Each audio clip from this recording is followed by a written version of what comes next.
What's going on, everybody? Welcome back to Talkin Sports with Jake. Hope you're all doing well. Sorry, no show Friday. I got tied up in a few things, so I decided to skip it. Justin could have come on anyway, so we didn't have too much to talk about anyway.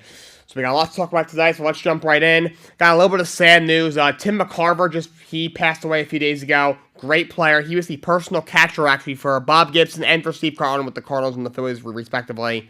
He was a catcher for two absolute legends. He's got some funny stories about Bob Gibson. He would come up to the mound to talk to Gibson. Gibson would basically tell him to get the F back behind the plate. That's how Bob Gibson was, but and he was a great announcer. And he did a lot of Mets games over the years. He did color for Vince Scully in the '86 World Series, less than the New York Mets when they won the World Series. One of the greatest color commentators of all time. Gary Cohen, the Mets Hall of Fame play-by-play announcer, said he basically he revolutionized being what it meant to be a color commentator on a sports broadcast. Great player, great announcer, and he unfortunately passed away the other day. So, rest in peace, Tim McCarver. Now to some more lighter news. John Schneider, the manager of the Toronto Blue Jays, actually saved somebody's life. He was out, I think, to eat with his wife, and someone was choking, and he acted quickly, gave them a Heimlich and saved her life. So kudos to John Schneider. That just proves not all heroes wear capes. On to the nitty gritty.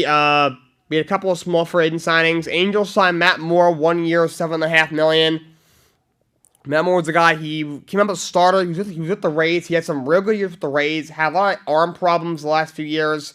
He's really fallen off. He had a tough time in Texas. Had some rough years in Texas. But then he last year was moved to the bullpen. I think he was in Texas last year. They made him a reliever, and he actually had a really good year. He had a sub-2 ERA last year, 10 strikeouts per 9. Had a really good year last year. Was one of the top left-handed relievers left on the market, and he is now a Los Angeles Angel. Angels are trying to get as much pitching as they can. They're trying to get Trout and Ohtani to the postseason. If they don't, first of all, Ohtani's gone next year. I hope he comes to the Mets. I do think he will be in Queens next year. I hope he is. As you know, I'm a huge Mets fan. If the Angels don't make the playoffs, Ohtani is good as gone. In fact, I would have traded him by now, but Art Morales doesn't know what he's doing. He was going to sell the team. No, he's not. I don't know what's going on there, but they bring him out more to boost their bullpen, which they need. Their bullpen is not very good. The rotations actually isn't that bad. You have, you got some young guys. Patrick Sandoval is a guy who had a nice year last year. Reed Dempers, he flashed last year. Yeah, he had some nice outings. He had the one no-hitter. They got some nice arms in that rotation. Just the bullpen last year was just beyond terrible. We'll see what Phil Neville and the Angels do this year. You got some clarification on the Michael Wacha contract. It's could be up to 4 years, $26 million. The language in it is very weird, though. He's going to make $4 million this year. That's his base salary. He has a signing bonus of $3.5 million. He has 2 club options. He's a club option worth $60 million each in 2024 and 2025. Those have to pick up at the exact same time. So San Diego could either pick them both up, and that's another 2 years and $32 million that Walker will get, guaranteed. Or they could decline them both, and then he can decline them both, and then if the Padres decline them both, that gives Wacha 3 player options. So if he declined, he would have 3 player options for 24. It's $6.5 million. It's $6 million each in 25 and 26. So very weird contract for Wacha, but this year he's got a base salary of $4 million. Could make up to $7.5. If Tania picks up his 2 club options, remember you either got to pick them up both or decline them both. You can't pick up one or the other. That'll give him another 2 for 32. If they both declined, Wacha can either pick up his player option, which would be 3 for $18.5, or if the club options and the player options get declined, then he will hit the open market again in 2024. So that's the very odd contract that Michael Wacha signed with the Padres. Padres got like 6 good stars. You got Yu Darvish, you got Joe Musgrove, you got Snell, you brought in Seth Lugo, now you bring in Wacha, you got Nick Martinez there. San Diego, they might make a run this year. They got a real good team. That line with Soto, Machado, all those guys. They're getting Tatis back probably by at least May. Oh my God. That lineup is amazing. Bogarts, goodness gracious. Speaking of the Padres, Manny Machado plans to opt out. Padres offered him 5 years, $105 million extension. Machado said, no, but if they give me 10 years for $400 million, I'll do it. And as you can tell, Padres were like, yeah, we're 5 years and $140 million apart, so that didn't quite work out. So he said there's a lot of money out there, so he plans to opt out. Heard the Mets might go after him. I mean, he's a great player. Something about him I don't love. I feel like he's a bit arrogant. You know, in the past he's been a little immature. Not sure how much of a locker room guy is. I think obviously the New York Yankees a couple years ago thought they were going to get Harper and Machado. Machado wanted to go there, and I really think just the stuff, his antics with the Orioles and then with the Dodgers, the whole thing of, he had some Bush League stuff that he did. He had a thing where he stepped on Jesus Aguilar, the Milwaukee Brewers first baseman's foot when he was running the bases, like his Charlie Hustle comments that he made a couple of years ago. I think none of that would fly in New York. I think it's what the Yankees passed down a couple of years ago. And I can see why the Mets would do that. I mean, if the Mets are choosing between Ohtani and Machado, you're obviously going to choose Ohtani. It's not even a conversation. Depends what they do with their base. Escobar will be a free agent. He's older. He might not be on the team in 2024. But you got this kid, Brett Beatty. If he develops nicely, do you pass on Machado? Do you maybe, if his defense doesn't come along, do you sign Machado and you move Beatty to the DH? You got this kid, Vientos, another third baseman. Could he be a trade chip? Well, we'll see what happens with those two guys this year. Of course, you got Alvarez, the catcher, is another prospect, but that's another conversation. But he plans to opt out because that extension. I mean, he's got 5 years left on his deal. He's got 5 years in the AAV of $30 million a year left on his deal. But so that'll be an add-on to that. But also, I think he's seen all these guys get these huge extensions. That we see Xander Bogaerts on the open market get 11 for 280. Sees all these guys are getting. It's he's still he's not that old. He's still 30 years old, something like that. So he could probably still get at least a 5 or 6 year deal for a higher AAV. So he can get same amount, if not more years than what he has left on his contract at a higher AAV. I don't know why he wouldn't opt out. I don't see why not. So, some more contracts. Texas Rangers signed Robbie Grossman, 1 year, $2 million. Now, he's a guy who's a very good outfielder. He's a veteran, can play up the outfield spots. He hits lefties very well. He can't hit against righties, but he kills lefties. He's got a 790 career OPS against lefties, which, to put that in perspective, the league average is 750. So he's a guy who will probably play against the lefties for Texas, so they had him for some depth in their outfield. The Philadelphia Phillies, they locked down a couple of their relievers. Jose Alvarado gets a 2-year extension worth $18.5 million plus a $9 million club option for a third year. Seranthony Dominguez gets a 2-year extension worth $7 million plus an $8 million team option for a third. So, Phillies bullpen, they had a lot. Obviously you have Dominguez, you have Alvarado. You had Kimbrough, who had a bit of a tough year last year. But we know his resume. He wasn't horrible, but he was bad enough to the point where he was their closer the whole year, and then in September they took the job away from him. He could probably still produce in some way, shape, or form. So Philly's definitely trying to improve their bullpen. If they improve their bullpen as good as their lineup is, you had Talon Walker in that rotation with no one at the top. Phillies could be a dangerous team this year. We'll see what happens. That NL East is going to be a bloodbath with the Mets, Braves, and Phillies all in that division. This is an interesting one. Cole Hamels signs a minor league deal with the Padres. So Cole Hamels, much if you remember him, he was a very good pitcher for a while, was with the Phillies for a long time. He was in Texas for a while. Was a real good starting pitcher. I believe was an all-star at one point.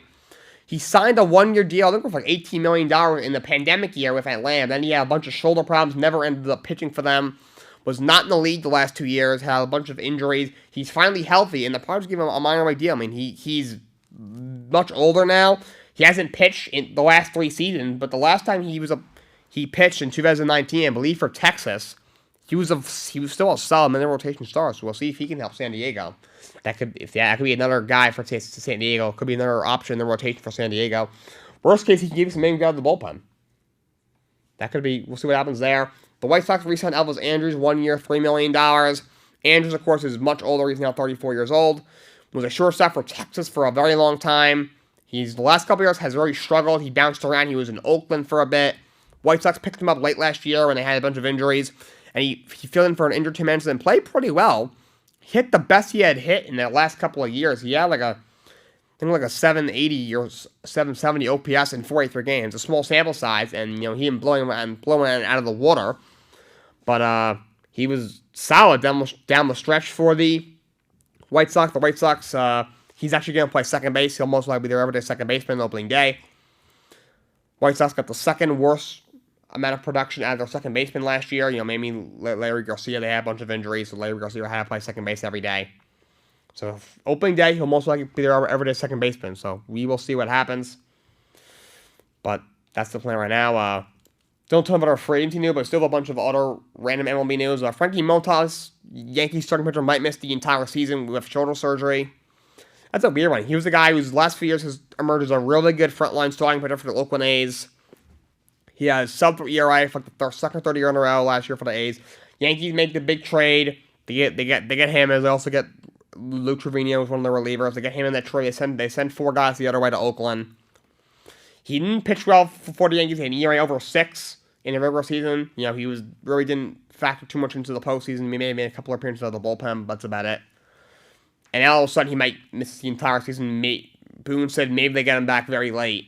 So he's probably out until at least September, based on what Aaron Boone's saying. I don't know what the Yankees missed, and did they not do their research? I don't know, but they probably won't have him this year. The Yankees have a deep rotation, obviously with Garrett Cole, that's of course has Carlos Rodon in that top 3.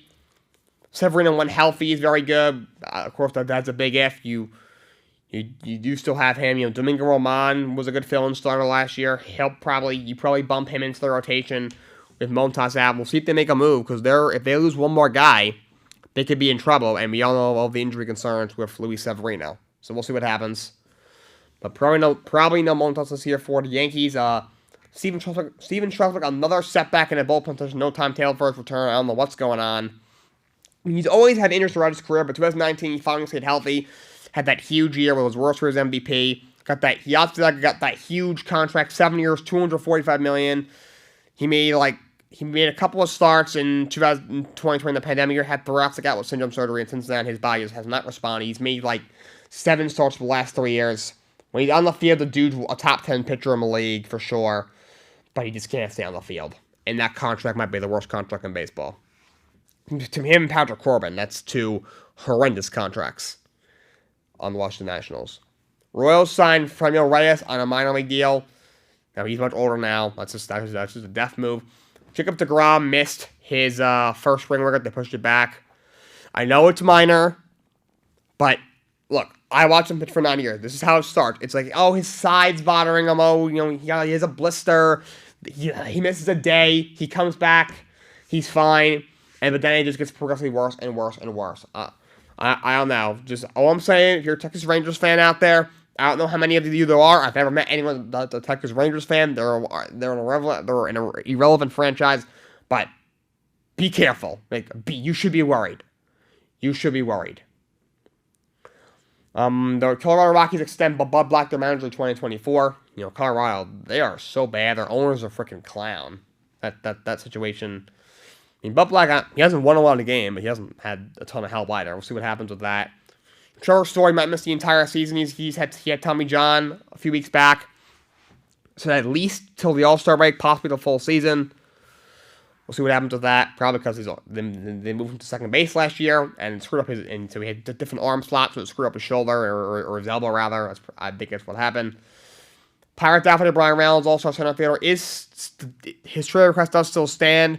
He said he would be open to an extension, just, you can't blame him. He doesn't deserve to be on the Pirates. That's a horrible organization. They offered him what? They offered him $11.5 million a year. That's embarrassing for a guy like Brian Reynolds. Brandon Nimmo got what? 8 for $162. So Brandon Nimmo got what? A little over $20 million a year. Reynolds probably deserves more than Brandon Nimmo, who of course is re-signed with the Mets. And the extension that the Pirates gave him his AAV was half as much as Nimmo's. That's just embarrassing. Clayton Kershaw drops out of the Real Baseball Classic. He said he could not get insurance for his $20 million contract that he has this year because of his injury history. I guess he were to get hurt. The Dodgers wanted insurance. He said he posted a statement saying everything's fine. It just didn't really work out. It's a shame because he's saying it's probably his last time, and he is in his late 30s, so it's probably going to be his last time, so he's disappointed. USA's, their rotation's low shaky. Their top two guys of a group that wasn't, compared to, other top teams in World Baseball Classic, was kind of middle of the road. Loses their top two guys, Kershaw and Nestor Cortez, because Cortez just pulled his hamstring. He's out 2 weeks. So he had to drop out. So I'm hoping USA wins World Baseball Classic. The DR's lineup is insane. USA's is probably just as good. They're probably equally talented. Maybe DR has a hair better, maybe. But USA definitely has more experience. But both bullpens I think are very good. But DR has better rotation than the United States team. So we'll see what happens. And I want to talk about arbitration. You got a lot of players coming out and saying stuff. You got Colin Poche, the Rays pitcher, said something. Now Kyle Tucker, the Astros outfielder, who lost the case, said he didn't agree.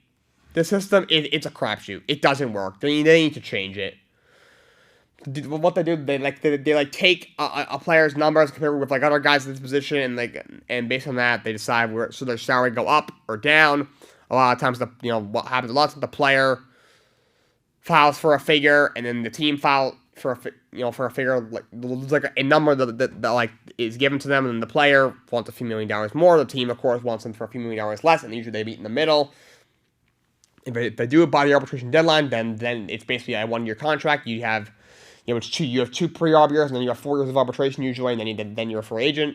I think it's depending on how many years you play. They played around with it in the lockout during the lockout. It's kind of confusing. I'm not gonna get too much into that, but it doesn't work. It doesn't work, and also if you can't agree by the arbitration deadline, then you go to arbitration. Arbitration is a form of figuring out disputes. So it's if 2 people in your life had an arbitration hearing. It's the same thing, just instead it's a billionaire owner figuring out how much he's going to pay his millionaire player. So it's a crapshoot. They really need to change that system. I don't understand. Just do like every other sport. Every rookie they obviously give him a 4 or 5 year contract, worth, for the figure out the money. And then, when that contract is up, they hit the market. Like every other sport does. NHL does it, they got a short-term deal, basketball, they usually get a 4 or 5 year deal. In the NFL, if you're a first-round pick, you get a 4 years guaranteed and then a 5th year option. If you're not a first-round pick, you just get 4 years guaranteed and no 5th year option. I don't know. It's a crapshoot. I don't understand it at all. At all. It's stupid. They gotta fix it. Hockey scores from last night. We had the Wild over the Predators 4-3. Summoners over the Blues 7-2. Blues are just falling apart. They gotta make a change. And they had a big trade. The Maple Leafs acquired Ryan O'Reilly and Noel Acciari, and a 3-team trade with St. Louis and Toronto. He had some prospects and a bunch of picks exchanged in that. Blues maybe able to give him a first-round pick. Blues are basically just, at this point, just saying the season's over. Avalanche beat the Oilers 6-5 in overtime. Patrick Kane with a hat trick and plus an assist. Devils beat the Winnipeg Jets 4-2. You have blocked over these 5-3, like I said, and you had the Coyotes over the Blue Jackets 3-2 in overtime. But we have another injury. Islanders star forward Matthew Barzal is out indefinitely with a lower body injury. So you got that. Bruins remain first in the East. They're just rolling right now. Carolina's also playing great. They're in second. Boston has 89 points. Carolina's got 82. Devils in third with 79. Toronto in fourth with 76. Rangers move up to fifth with 75. Rangers are on a 10-game point streak. 8-0-2 their last 10 games. 10-game point streak. 8 of those are wins. The Lightning are in 6th with 73, and a big drop-off. Pittsburgh is in 7th with 63. New York Islanders are in 8th with 63, but they just lost arguably their best player in Matt Barzal. And they're They technically have lost 4 of the last 5, but 2 of those losses were in overtime, so they've actually gotten points in 3 of them. Only one of them were wins. You have Washington is a point out. They're struggling right now. They've lost 7 of 10. Florida is a point out. They haven't been as good as we thought they were, but they're playing a little better. They're a point out. Buffalo is 3 points out. Got the Red Wings. The Detroit Red Wings are playing pretty well. They're only 3 points out of a spot. Ottawa playing a little better. They're 5 points out. Philly was starting to play a little better. Now they're slumping a bit. They're 9 points out. And Montreal and Columbus round out that conference. Las Vegas has won 5 in a row. They're back in first place in that conference. They're tied technically with Dallas, but they have the game in hand on them. Dallas isn't playing great. Got the Kings are in third. Kings are playing good hockey. They're in third with 71. Seattle Kraken in fourth with 70. Winnipeg Jets are in fifth with 69. Edmonton Oilers are in sixth with 68. Obviously, it's very tight in the West. In seventh is Colorado Avalanche with 67. Minnesota are in 8th with 65. Calgary is 2 points out. Nashville is 7 points out. The Blues are falling 10 points out of it. And Arizona, who is playing a little bit better, they advanced to 12th spot in the West. They're still 16 points out of the spot. Then you got Vancouver, San Jose, Chicago, and Anaheim. We're rounding out the Western Conference. West is tight. The first team out right now it will be Calgary, and they're only 9 points out of first place. That's crazy. Moving on to college basketball, number 3, Houston beats Memphis 72-64. Number 2, Houston they were ranked second. Number 3, Purdue beats Ohio State 82-55. Number 23, NC State beats UNC 77-69. They were chanting NIT at UNC, who right now I don't think makes the tournament right now. March is right around the corner. I mean, they're going to be very interesting this year. NBA. Before we get into the move, let's talk about the All-Star game, the All-Star stuff, the skills competition. The Utah Jazz team won. In the 3-point contest, Damian Lillard won. And I actually am going to bring Justin, who you all know. He's actually going to come onto on the speakers thing on my Twitter space. I'm gonna put him on. Just figure out how to do this, and he should be able to speak now. But yeah, Dame wins the 3-point contest, and the dunk contest was Mac McClung. See, Justin, can you hear me? Yeah. All right. Well, how's it going, dude? Oh well, I only saw you about 40 minutes ago. yeah. I'm fine. Thanks. All right, so what do you want to talk about? I don't know, whatever you're talking about. All right, well, so let's talk about Mac McClung. Ooh, well, that's an interesting one. Mac McClung had a great dunk. Well, fuck, did I actually leave? No, I did not. Okay, I was about to say. I thought I screwed up for like 2 seconds. All right. Anyway, Mac McClung, it's an interesting thing because he had a great night. Mm-hmm. He had a fantastic night. Some might argue, one to go into the books. You have this kid who went to the G League, just got signed by the 76ers not even 2 weeks ago, and he's having. You still there? Was Uh-oh. in the 50. There we go. And it actually deserved it. He bought a lot to it. He bought a lot of, he bought something that was lacking over the past 5 years or even past 3 years, I'd say, which is creativity. Yeah. He's very creative with his dunks, jumping over to people, Hezzy's pumps, it all counts. But to say that he revived the dunk contest, the answer is I don't know. Yeah, I'm with you there. Because he had a great night. I'm not trying to doubt him. But if Ja was in that, he would probably be wiping the floor with them. Yeah. He doesn't beat Ja in a dunk contest. It probably goes into overtime like those classic, Aaron Gordon, Zach LaVine ones. Mm-hmm. Those are like all-time classic dunk contests right there. but I don't think he beats Ja. You need some bigger names out there. Like the fact that Mac McClung, who was a G leaguer at the time, is even able to do it means that no one else wanted to. Yeah, I mean yeah, like Ja doesn't want to do it. He did an interview. He said I'm not doing it. Zion said maybe next year, but I mean I don't know if he'll even be healthy. The guy can't stay on the court, and LeBron ain't gonna do it. Yeah, And none of these guys want to do it, so they gotta grab the guys they did. Like look at the guys they grabbed. Jericho Sims is a third string player. He's a young talent who I like on the Knicks.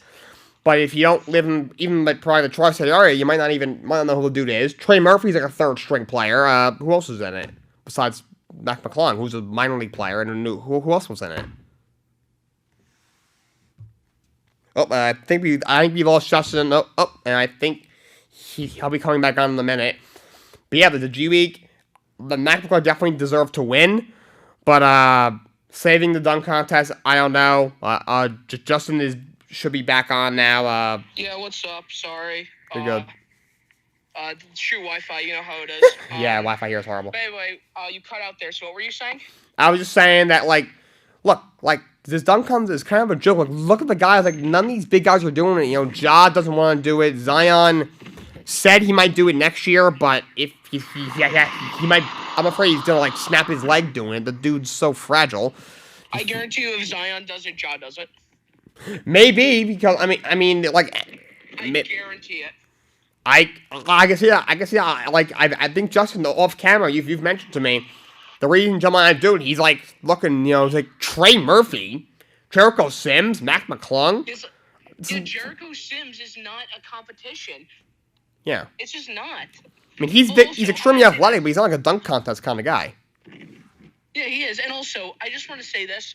Yes, once again, not to diss Mac McClung, but I said this off camera. The refs, the judging was a little friendly. They need better judges. Jericho Sims, Vince Carter dunk just without the emphasis, just without the authority on the slam. He basically did a putback. Yeah. That's pretty much what he did, and he got a 49. Yeah, doesn't make any sense. 10 years ago, that's a 30. Yeah, I mean, also, why is Carmelo judging the dunk contest? I don't know why he's judging the dunk contest. Who were the judges that day? I forgot all of them, but if one of them was not Spud Webb, I think that's BS. I mean, they need get Dominique Wilkins and all these guys who were amazing. Spud Webb. Yeah, Carmelo's obviously a great player. Obviously, he's a top 25 player in the league's history. But he wasn't known for his explosive dunks, and also he's not exactly a perfect human either. He's got all this stuff going on with him. I'm not gonna get into that. Get guys like Neek or Jordan. Get Vince Carter. Get guys like that, not Carmelo. Even get Zach LaVine to do it or something. He's not doing anything else. He's not doing anything else. Aaron Gordon's a freaking baby about the dunk contest, by the way. Yeah. I think the reason why these stars aren't doing this is because of Aaron Gordon. Because he's too busy crying that Derrick Jones Jr. beat him. And it's okay, dude. I mean, I thought he should have won, but it's why are you complaining so much that it's a dunk contest. Yeah, and everyone heard it. He literally said, and I quote, "I'm not playing because I want to win." Yeah. That just sounds like you're a quitter. Yeah. If that's the case, why are you playing basketball? Why are you on the Magic? He was, yeah. And why it took you 90 years to get off the Magic? Yeah. That shit's just annoying. I guarantee if he never said that, all these stars would still be doing it. I get the older guys are probably not going to do it. You're probably not going to see LeBron do it. You're probably not going to see, I'm just throwing out examples Jimmy Butler do it. You're probably not going to see, Draymond, for example, do it. But you'll see these young guys 20 to 28, I'd say, doing the dunk contest. Yeah. I mean, look at the guys that are in it. Trey Murphy's is in his low 20s. Obviously, Mac McClung is obviously is obviously in Major League. Jericho Sims has only been in the league like for about a year or two. Like even last year you had Obi Toppin, Jalen Green. It's been all these young guys who are all these guys are athletic. Obi Toppin is very athletic, Jericho Sims very athletic, Jalen Green same thing. I mean, Mac McClung was the whole hype of him because he was like this super athletic guy in high school, and then he's still trying to find his way in the NBA. But yeah, like all these older guys, like back in the day, you would see Jordan, Neek, Vince Carter, all these guys, didn't matter how old they would do it every year. You just don't see that anymore. Yeah, and obviously you're not going to see Anthony Davis do it because he'll do it and like snap his knee. But Yeah, he's never going to be healthy going into the All-Star break. No, he's gonna have to take an injury break. He's gonna have to miss 10 games because he did one dunk. Basically, yeah. He did a 20-point dunk. Well, 1 point for every game he has to miss. What's up? 1 point for every game he has to miss. 1 point for every game he has to miss, yeah. well, no, because then it would be 50. Yeah, that's right. He would do a 50 and miss 50 games. But that dunk contest was sure interesting. Yeah, it was better. Still not what it once was, but it was better. No, it definitely improved. If it keeps on going in this upward trajectory, maybe get some better judging. Mm-hmm. It's going to go back to what it used to be, which is just really, really fun. I mean, like, a few years ago, like, when we had, like, Aaron Gordon and Zach LaVine doing it, like, those were absolute classics, and then those were great. They were all-time classics. Yeah, like, it kind of fell off for a bit, then, Aaron Gordon and Zach LaVine kind of saved it, and then they stopped, and then Aaron Gordon was like, I'm not doing it anymore, and then they couldn't find that, and now they just can't find anybody, so that's why it sucks now. Yeah, that's for sure. What else on your topic list over there? You know what? Since you're here, you're a Heat fan. What are your thoughts on the Heat adding? You know what I'm gonna ask. Not only Cody Zeller, but Kevin Love. What are your thoughts on those two additions to the Miami Heat roster? All right. So I kind of like the Kevin Love pick. Mm-hmm. I do not like the Cody Zeller pick at all. Mm-hmm. Kevin Love is a good piece. They could use kind of another veteran guy, a guy who won a championship, mind you.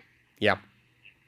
So he kind of has that winning mentality that they need. He certainly brings size, which is what they need. I mean, you could even argue that the reason why they lost to the Celtics was primarily because of a lack of size.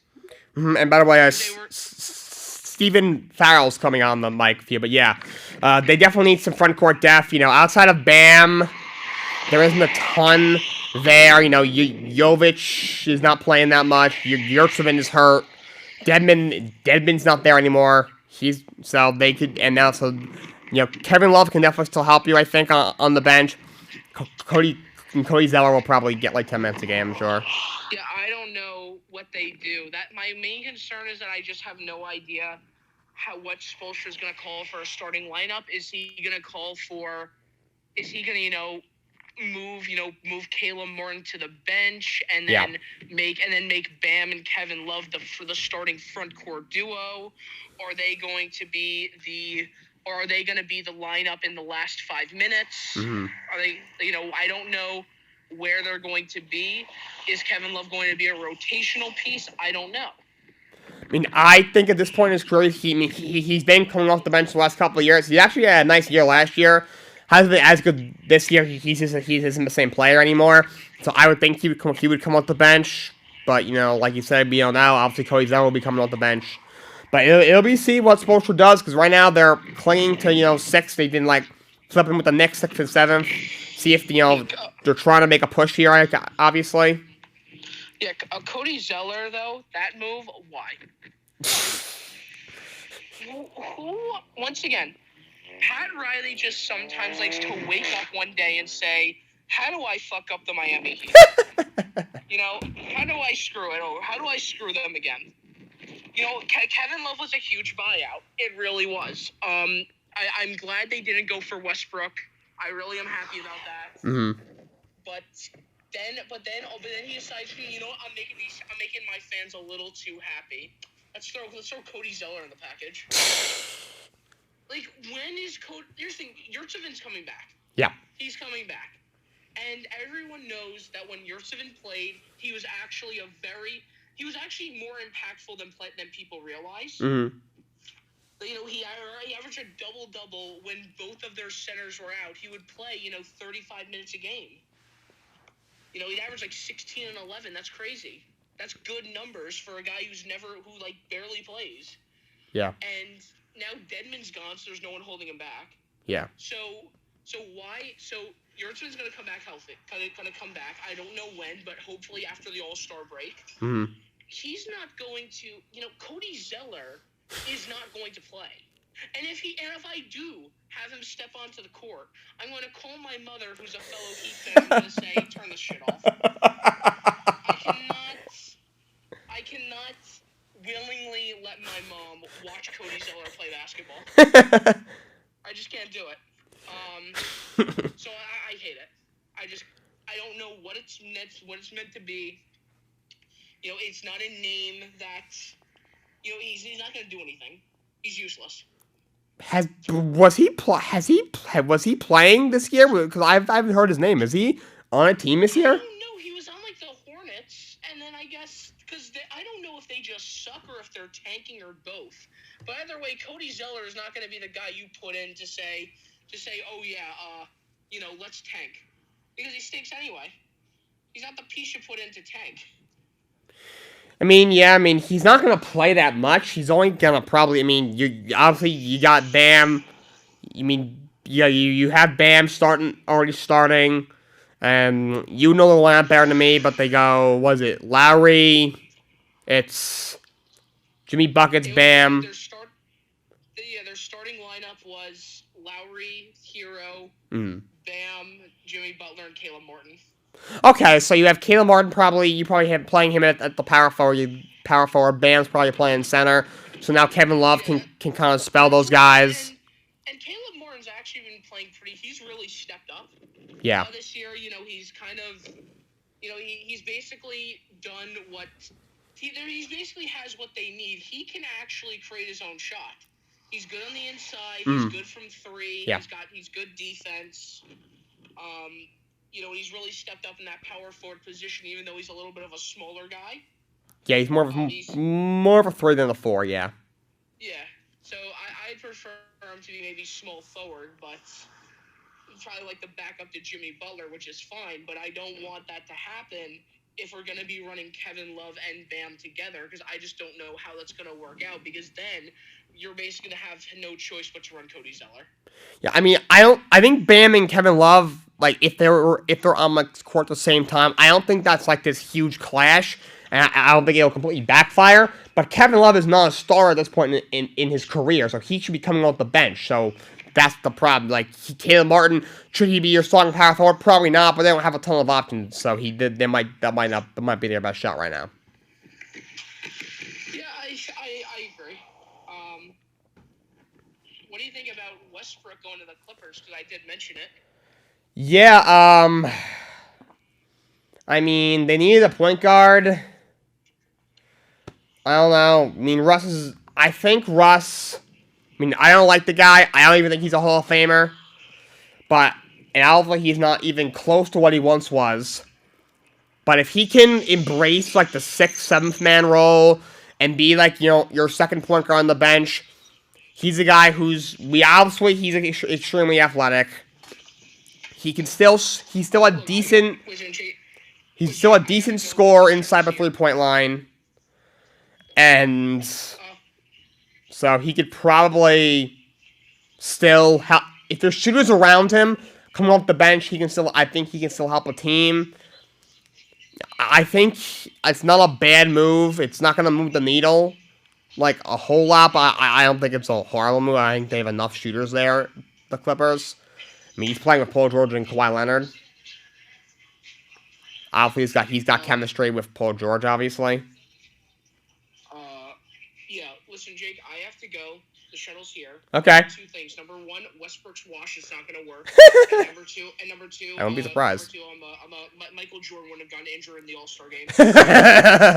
Oh, Justin, thank you for coming on. You're welcome anytime, as you know, and I'll talk to you later, and I'll see you later. That was Justin. He comes on my show a lot. If you know him and I live together. But yeah, Russ goes to the Clippers. I mean, look, Russ is not even remotely close to what he was. I mean, that was not going to work with the Lakers.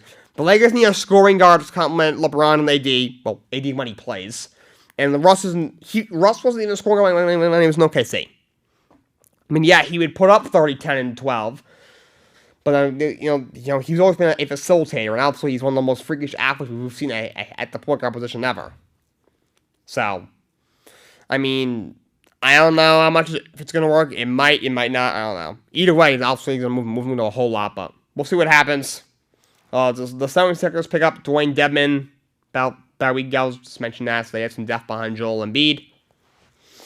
Now let's go to the NBA standing as we start the second half of the season. Boston a half game ahead of Milwaukee, who went into the break winners of 12 straight. You had Philly in third, Cleveland in fifth. Cleveland in fourth, Brooklyn in fifth. Knicks are actually in sixth. They're a half game ahead of Miami, who's the first playing team. Atlanta is in eighth. They're a game below 500. Washington, 2 games below 500, is in ninth. Toronto's got the last playing spot right now. They are 3 games below 500. The Bulls are 2 games out of the play-in. They've all 6 in a row. Indiana is 2.5 games out of the play-in. You got Orlando is 4 games out of the play-in. Then Charlotte and Detroit ran out the Eastern Conference. In the West, Denver is in first, 5 games over Memphis. Sacramento is in third. Clippers are in fourth. Phoenix is in fifth. Dallas is in sixth. First playing team is New Orleans. Second playing team is Minnesota. Both teams are a game over 500. Golden State at 500 is the 9th spot. And OKC right now is actually the last playing team. They're a game below 500. Utah is a half game out of the play-ins, as is Portland. Lakers are 2 games out of the play-ins, and the Spurs and Rockets round out the Western Conference. West is very tight. The 3 through 10 seeds in the West are all within 4 games of each other, so it's very tight in the West. Thunder, who are a game below 500, obviously are very, very inexperienced. They're the last playing team. They're only 4 games out of 4th place in the conference. No, 3rd place in the conference. That's crazy. All right, some NFL coaching stuff. A lot of stuff going around. The Bucs have hired Dave Canales as their offensive coordinator. He was the quarterback coach for the Seahawks. I mean, he's got to deserve it. I think he deserves at least a little bit of credit for helping the transformation of Geno Smith. Obviously, you got to give a lot of credit to Geno himself and to Pete Carroll.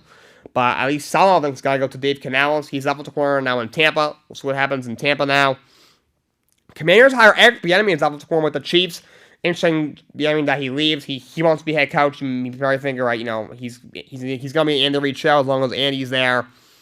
So maybe now he goes to the Commanders and he can really show what he's got. I mean, Ron Rivera, I think, is on thin ice there. So if Ron gets fired after the year, which I think is possible, maybe Bieniemy could get a promotion there. So that was probably the thought process there. Carolina brings in Thomas Brown as offensive coordinator. He's been the Rams tight ends coach and assistant head coach for a little bit.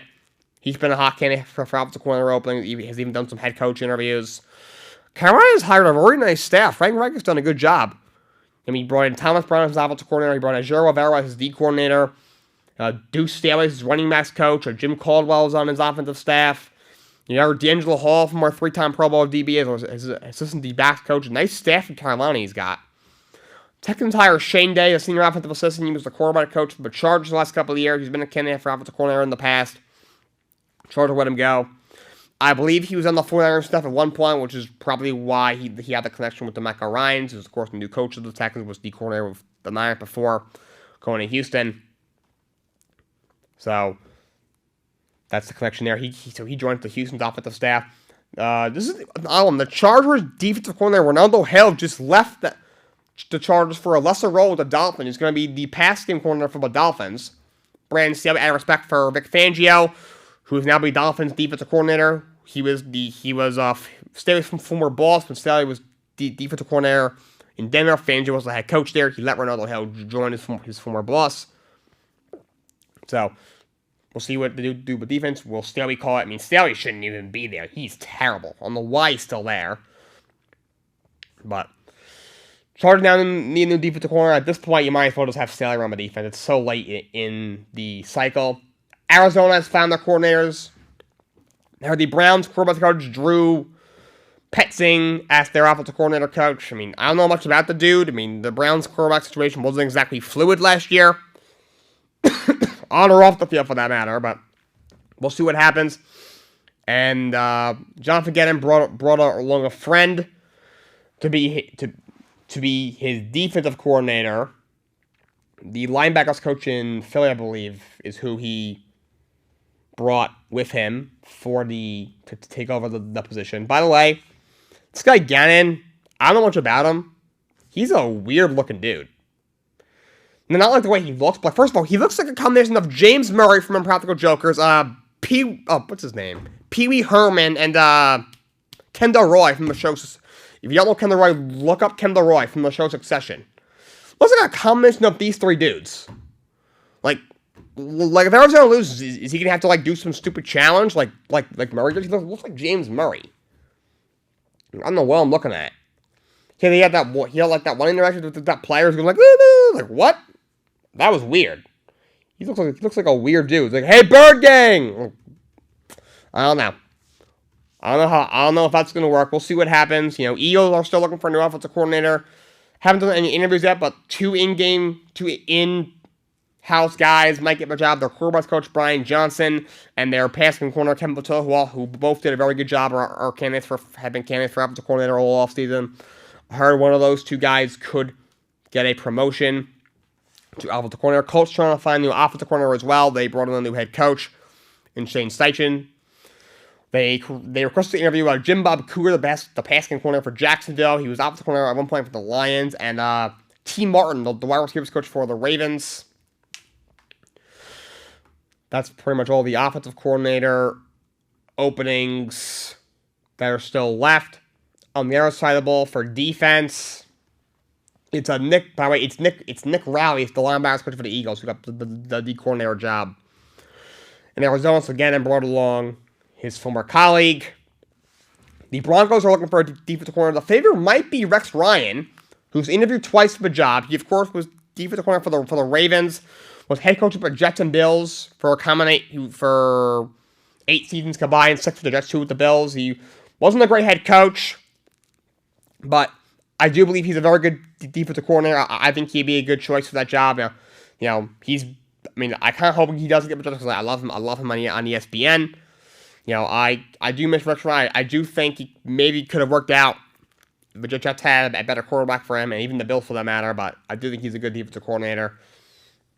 Vance Joseph, who used to be the head coach there, was not good. He was the defensive coordinator in Arizona the last 2 years. He's considered one of the finalists. I don't think he's that good of a coach. He was pretty good defensive coordinator in Miami, but was a horrible head coach, and he really wasn't that good of a defensive coordinator in Arizona. They interviewed Sean Desai for that job.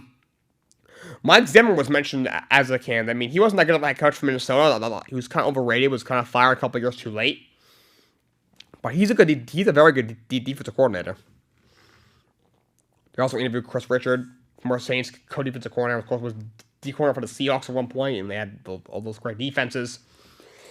So that's really the only other opening. Oh, and Eagles defensive coordinator. They requested an interview on Sean Desai, who is a defensive assistant for the Seahawks. He was defensive coordinator of the Bears at one point. I mentioned that many times on the show. He's been a hot name for defensive coordinator openings this offseason. Denard Wilson, the D-backs coach who's their D-backs coach, he used to be a player, didn't retire that long ago. He was mentioned as a candidate, and the Eagles are interested in Vance Joseph as well. All right, now let's talk some wrestling before we close this thing out.